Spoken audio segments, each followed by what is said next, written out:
Olá, tudo bem? A aula de hoje eu vou fazer gravada, mas amanhã a gente vai fazer ao vivo, tá bom?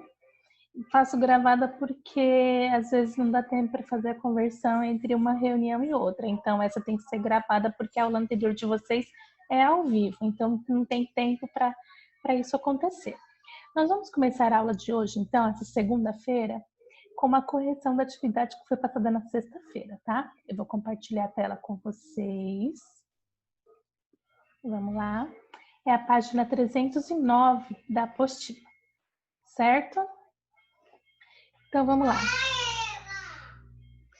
Essa atividade aqui, então, ela se assemelha com uma cruzadinha e a gente tem que olhar as dicas que estão aqui embaixo para colocar as respostas aqui em cima, como eu falei na última aula.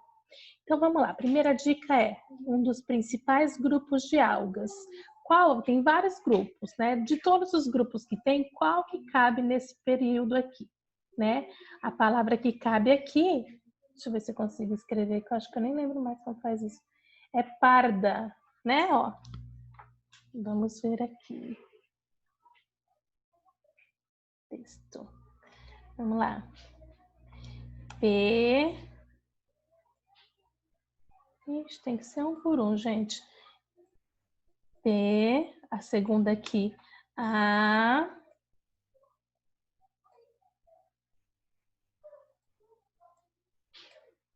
A terceira aqui. R.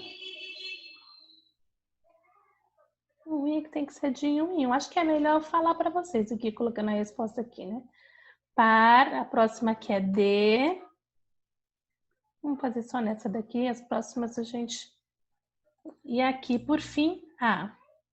Certo? Então, aqui é a alga parda. Poderia ser a verde, poderia. Né? Também caberia. Só que, no fim, não daria para formar a palavra que a gente tem que formar. Né? Porque, olha aqui, ó. Nas casas em destaque, surgirá o nome de uma camada da Terra. Se fosse E aqui de verde, não daria certo, né? Mas tudo bem, vamos continuar. A, B. Um dos componentes encontrado nas algas e usado para sua classificação. A alga tem o quê? Qual é a condição para classificar ela? É a cor.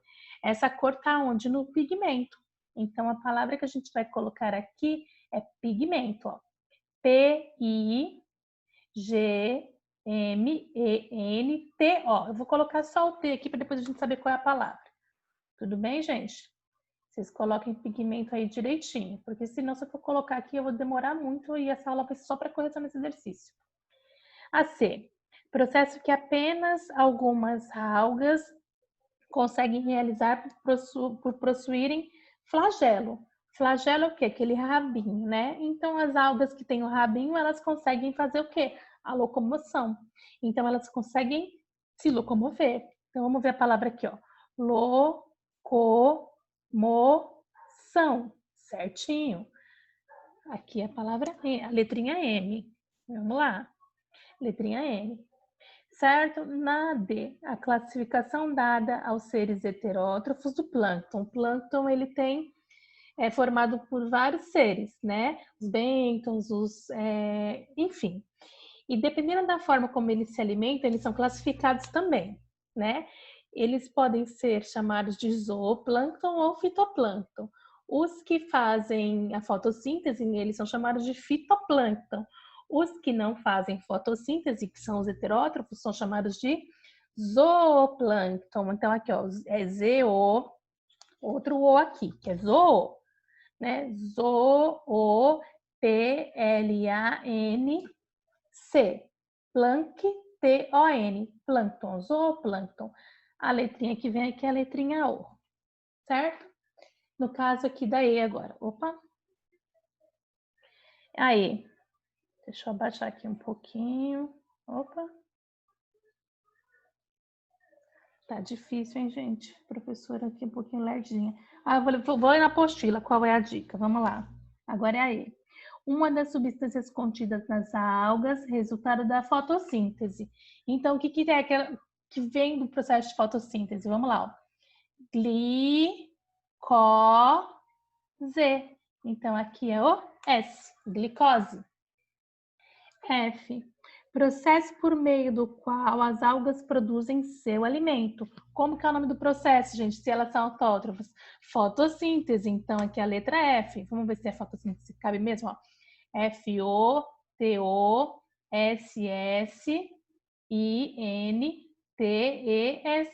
Fotossíntese. G. Gás que só começou a existir na Terra em abundância depois do aparecimento das algas. Quem foi esse gás? Oxigênio. O-X-I-G-E. N-I-O. Oxigênio. H. Um dos substratos das algas. Substrato é onde ela fica, né? Ela pode ficar na rocha, ela pode ficar na areia, ela pode ficar em vários lugares. Então, um dos substratos que vai se enquadrar aqui é a areia, ó. Areia. Vamos colocar o R aqui. Ficou muito grudadinho ali, mas tudo bem. E por fim o I. Certas algas vivem no corpo deste animal. Tem um animalzinho que tem ao redor dele algas que estão grudadas. Então, para essas algas, o substrato é esse animalzinho. Que animalzinho é esse? A hidra. Hidra a gente escreve como H. Então, vai estar H-I-D-R-A. Hidra. Qual foi a palavra formada, então? Atmosfera. A palavra que foi formada foi atmosfera. Eis aí, então, uma das camadas da Terra, né? Camada onde está concentrados os ares que estão ao redor da Terra, que forma a tão conhecida atmosfera que vocês estudaram ano passado. Certo? Tudo bem até aí? Então, deixa eu voltar para cá para a gente começar a aula de hoje. Tá difícil mexer nesse negócio aqui hoje. Eita, gente, o negócio vai acompanhar, ó. O que eu faço? Vai ter que ser assim mesmo. Vamos lá, então. Ai, como eu sou incrível, né? Só comigo acontecem essas coisas. A importância das algas. Quando a gente fala em alga, parece que é uma coisa que está tão longe da nossa realidade, né? Alga. Mas, gente, elas são tão importantes na nossa vida. Uma das principais importâncias que a alga tem é o fato delas serem produtoras. Vocês já devem ter escutado, por exemplo, a condição de que as florestas elas são grandes produtoras, né, de oxigênio, mas as algas em si, elas também produzem bastante oxigênio para a atmosfera. Então, uma das importâncias é essa, né? A gente destaca essa importância como tendo uma importância ecológica, porque está relacionado com o meio ambiente, então é uma importância ecológica. Outra condição importante com relação a importância ecológica é a condição da alga ser a base de cadeia alimentar aquática. O que é a base da cadeia alimentar? É aquela que é no início da cadeia alimentar. A gente tem que entender que a gente é um ser heterótrofo, dono do mundo, da verdade, reis do planeta Terra, o ser humano, mas se não fossem as plantas, a gente estava lascado. Por que a gente estava lascado, gente? Porque as plantas, elas são as plantas e as algas, né? E as cianobactérias, é claro, os organismos autótrofos, eles são os únicos organismos que conseguem pegar a única fonte de energia que nós temos, que é o sol, e transformar a luz solar em comida. São os únicos, gente, os únicos. Então, eles são de extrema importância para a vida na Terra. Tá? Então, outra importância ecológica das algas é a condição delas serem produtoras nas cadeias alimentares aquáticas, né? Ou seja, elas formam a base, aquele que vai conseguir transformar a energia do sol em comida, coisa que a gente tão superior, né, ser humano, bam, não consegue fazer. Elas, seres tão simples, vão lá e fazem por nós, né? A gente sabe que a cadeia alimentar ela é formada por vários elos, né? Na cadeia alimentar existe o produtor, que é aquele que é o autótrofo, que produz o próprio alimento. E esse alimento que ele produz, ele passa para a cadeia alimentar através dos outros elos que ela tem, que são quem? Os produtores, os consumidores, que eles são classificados em herbívoros, carnívoros ou onívoros, né? E tem também os decompositores, que são os organismos que conseguem fazer com que a matéria orgânica, com que a matéria, não só orgânica, qualquer matéria, ela permaneça num ciclo constante no planeta Terra, certo? e assim por diante. Então, é de vital importância a existência. Aqui nós temos um exemplo de uma cadeia alimentar marinha. Olha aqui. Nós temos o fitoplâncton, né? Que é o produtor. Por quê? Porque o fitoplâncton é a parte que faz a fotossíntese. Tudo bem? Esse fitoplâncton serve de comida para o zooplâncton, que é um pouquinho maior. Então, o zooplâncton é quem? O consumidor primário, ocupando aqui o segundo nível trófico, certo? Na sequência, eu tenho aqui um organismo que come o zooplâncton. Então, o zooplâncton serve de comida para o crio. O crio aqui é a comidinha da baleia, lembra? Né? Lá na Dory aparece no Procurando Nemo. Aí aqui, o crio que serve de alimento para um peixe, que é um outro consumidor, e o peixe que serve de alimento para a foca, que é um outro consumidor. Olha aqui os consumidores sendo classificados. O primeiro consumidor a se alimentar de um produtor, ele é primário. O consumidor que se alimenta do primário, ele é secundário. O consumidor que se alimenta do secundário, ele é terciário. E o consumidor que se alimenta do terciário, ele é o quaternário. Gente, atenção. Uma coisa muito importante. A direção que a seta aparece, ela é importante. Você não pode colocar uma seta na cadeia alimentar, por exemplo, essa daqui, né? Ela está virada do produtor para o consumidor. Você não pode colocar ela no outro sentido, do consumidor para o produtor. Por quê? Essa seta ela significa isso, ó, serve de alimento para. Então, o fitoplâncton serve de alimento para o zooplâncton.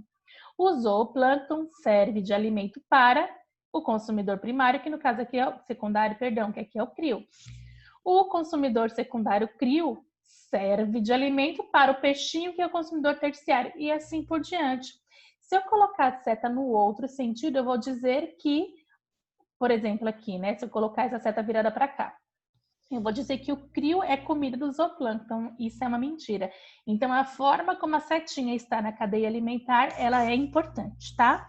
Não se esqueçam disso. É sempre de quem é comida de quem? A cadeia alimentar. Então, eu quero falar quem é a comida de quem, tá? Continuando. Ó, o negócio vai descendo junto com a gente aqui. Aqui eu tenho o exemplo de uma teia alimentar. Qual a diferença? Ó, a cadeia alimentar ela é linear, ela mostra um único elo de alimento, ela mostra uma única relação alimentar. Já uma teia alimentar, ela é um conjunto de cadeias alimentares. Presta atenção aqui, ó. O fitoplâncton serve de alimento para o zooplâncton, mas ele não serve de alimento só para o zooplâncton. Ele serve de alimento também para bactérias e fungos decompositores, certo? E ele serve de alimento também para um peixe aqui, ó, para esse peixinho aqui. Certo? Só que esse peixinho aqui, ele também come, ó, o zooplâncton. Então, ou seja, olha a bagunça, né? Olha o tanto de relação alimentar que tem aqui. Nesse caso, eu chamo de teia alimentar, porque eu tenho mais de uma relação alimentar aqui. Eu tenho várias formas como um organismo se alimenta. No caso aqui, o peixe, ele é consumidor primário quando ele come o fitoplâncton, né? Consumidor primário. E quando ele come o zooplâncton, que é um consumidor primário, ele é consumidor secundário. Então, por isso que ele é dois tipos de consumidor aqui. No caso do tubarão, ele é consumidor secundário, quando ele come o peixe, que é um consumidor secundário, né? E ele é um consumidor terciário também, quando ele come o peixe. Vamos falar aqui na sequência certa, vamos lá. Quando o tubarão come o peixe e esse peixe comeu o fitoplâncton, ele é um consumidor secundário. Agora, quando ele come o peixe e esse peixe comeu o zooplâncton, aí o tubarão é um consumidor terciário. Isso vai depender do que o peixe comeu, tá? Continuemos aqui, então. Como eu falei para vocês, né, outra importância que eu antecipei, mas até então vamos continuar aqui, é a questão do oxigênio, né? Olha aqui, gente, as algas são responsáveis por cerca de 90% da fotossíntese de todo o planeta. Então, é muito oxigênio que elas produzem. Os pulmões do mundo, né? Ou seja, os grandes produtores de oxigênio não são as grandes florestas, porque as grandes florestas elas realmente produzem muito oxigênio. Só que esse oxigênio que elas produzem fica armazenado para elas. Elas usam, elas também têm organismos que precisam desse oxigênio. Então elas usam. O que elas mandam para a atmosfera é mínimo. É só esses 10% aí, esse diferencial aí, né? Quem, na verdade, lota a atmosfera de oxigênio são as algas, tá? Elas são grandes responsáveis pela reposição de oxigênio na nossa atmosfera, tá? Só que tem um problema, né? O aquecimento global, né? Toda essa situação que a gente vive termina fragilizando a vida delas e termina também prejudicando a nós. A gente tem que entender que o mal que a gente faz para o meio ambiente, ele volta para nós. Tudo bem? Agora o fenômeno aqui de maré vermelha. Existe uma espécie de alga que é chamada de dinoflagelada, certo?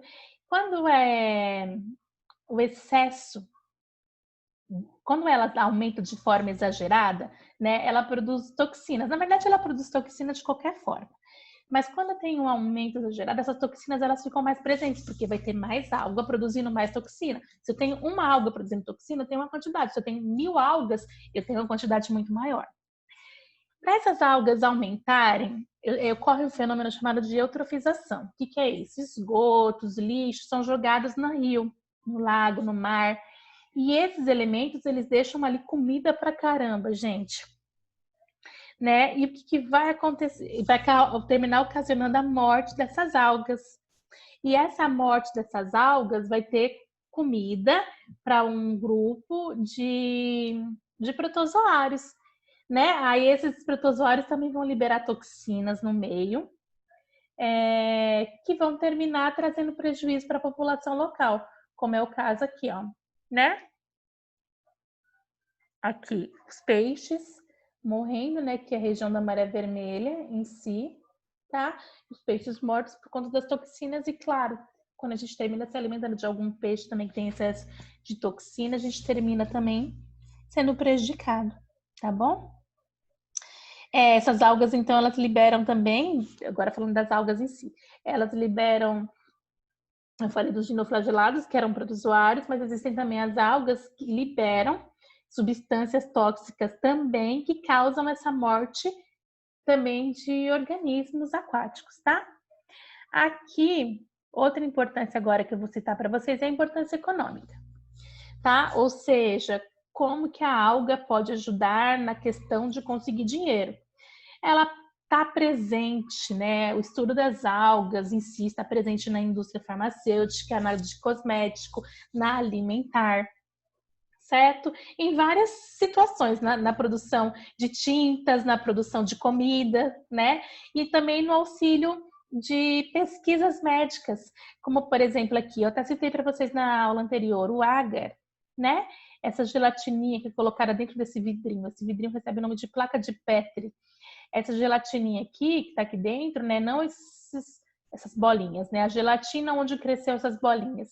Ela é feita, né? Ela é usada para fazer justamente essa colônia e a gente estudar esses micro-organismos. Também aqui, no caso, na indústria alimentar, a indústria de sorvete e também, gente, na comidinha, olha, que bonitinho aqui, né? O sushizinho tão gostoso, com as folhinhas da alga ali, segurando o arrozinho e os elementos que estão dentro dele.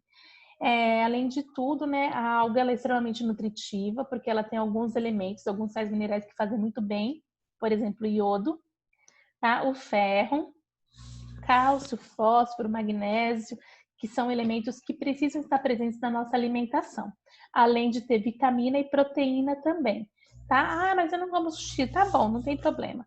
Você pode comer outras coisas que têm esse elemento, aqui a gente está dizendo somente os elementos que constituem, né, que ela realmente tem um índice nutricional importante, tá? Ok até aí? Eu vou explicar agora a atividade para vocês. E as letrinhas continuam nos acompanhando.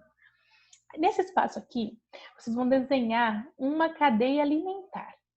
Essa cadeia, na verdade, uma teia, perdão, é uma teia. Olha que teia alimentar.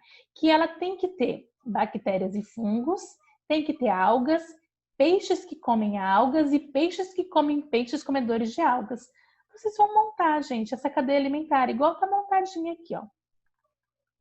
Claro que não vai ser esse modelinho aí, né? Você vai criar, olha só, cabecinha, porque você é muito esperto, muito criativo, né? E vai montar, então, essa cadeia alimentar aí para mim. Segunda atividade. Um aquário apresenta um tom esverdeado em suas paredes internas. Além disso, durante o dia aparecem pequeninas bolhas de ar junto às manchas verdes nas paredes do aquário. Sobre essa situação, responda: quais organismos estão formando as manchas verdes? Vai ter que pensar um pouquinho, botar no texto e responder. B. Qual processo esse organismo está realizando que causa a formação das pequenas bolinhas? O que ele está fazendo? E por último, C. Que gás certamente deve formar as bolhas? E justifique por que é esse gás. Fácil, né, gente? Fácil, não posso falar muito não. Aqui segue 2 testes para vocês e por fim a lição de casa, tá? Nessa lição aqui, vocês vão completar essa tabela de acordo com a informação que está aqui no canto esquerdo. Tipo, as algas. Aonde elas vivem? Vai colocar aqui o habitat. Porte, tamanho, elas são pequenas, grandes, enormes, sem tamanho de floresta, de uma gimnosperma, de um pinheiro? Não sei, vamos ver. Locomoção, elas se locomovem? Também não sei, vai colocar aqui na frente. Como elas obtêm alimento? Elas são autótrofas ou heterótrofas? E o que é usado para classificar? A gente já falou sobre isso hoje, tá? Segunda questão. Imagine que tenha ocorrido um acidente com um navio petroleiro em que milhares de litros de óleo foram lançados ao mar.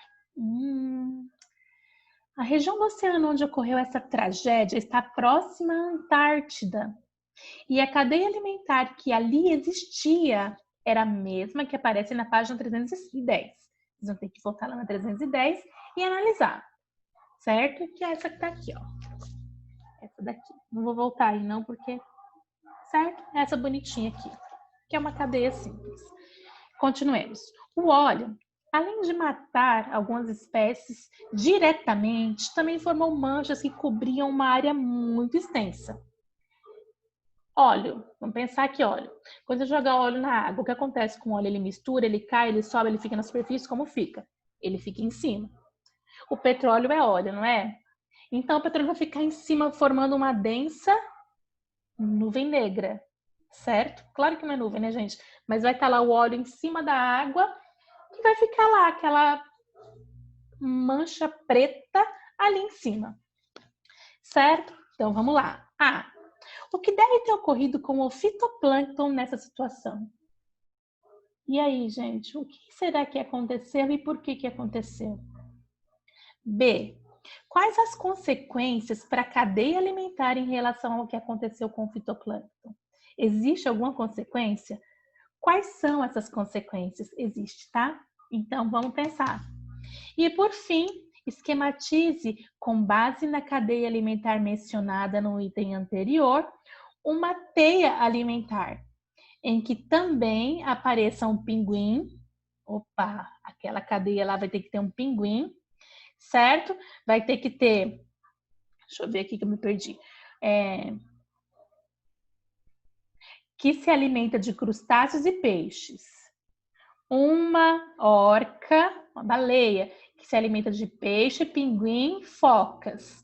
E o crio, é claro, que é planctófago, ou seja, ele come plâncton. Desenhe os seres vivos que compõem essa cadeia alimentar. Não precisa desenhar não, pode só colocar o nominho, tá? Em vez de desenhar, coloca lá foca, peixe. Se você quiser desenhar, ótimo, fique à vontade. Tem gente que gosta, né? Eu gosto de desenhar, eu só não sei. Mas enfim, tá? É isso. Agora vocês vão lá para o Classe 1 para poder realizar essa tarefa, tá, gente? Um abraço, fica com Deus e até breve. Tchau!